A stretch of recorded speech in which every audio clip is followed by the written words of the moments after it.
Баршаңызға сәлем, сіздермен Нұр Сезім. Бүгін кешкі асқа өте дәмді әрі тез жасалатын тағам түрін ұсынамын. Алдымен пюре дайындаймыз. Ол үшін суға тұз салып, оған майдалап туралған картопты қосып, бір қайнатып аламыз. Бір қайнағаннан кейін оны 15-20 минут баяу отта қойып пісіріп аламыз. Бөлек ыдыста қызып тұрған майға пиязды салып қуырамыз.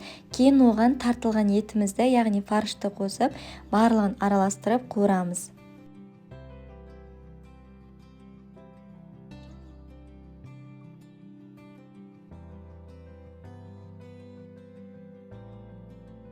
Татымына қарай паприка, тұз және басқа да дәмдеуіштер қосып араластырамыз және осы етті 10-15 минуттай қуырып пісіріп аламыз.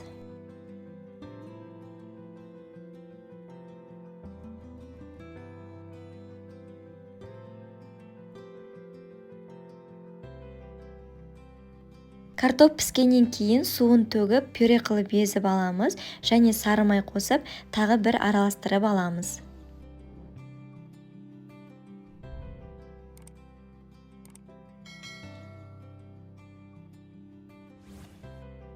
Видеода көрсетілгендей, домалақ не болмаса 4 бұрышты кішірек форманы алып, оған пергамент қағазын төсейміз және үстіне пюрені салып, бір келкі етіп орналастырып шығамыз.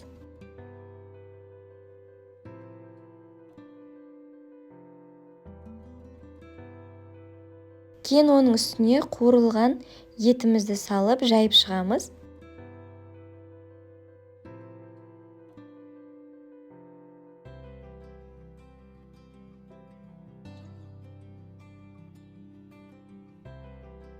Еттің үстіне үкіштен өткізілген сырды сеуіп шығамыз және қызып тұрған пеште 180 градуста 15-20 минуттай пісіріп аламыз.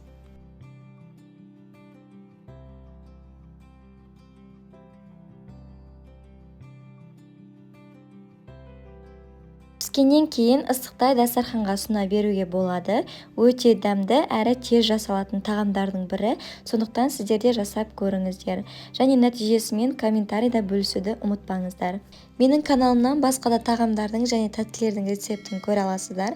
Сондықтан тіркеліп алыңыздар және лайк басып комментарий қалдыруды ұмытпаңыздар. Сондай-ақ Instagram парақшамда басқа да рецептермен бөлісіп отырамын. Тіркеліп алыңыздар, төменде ссылкасын қалдыратын боламын.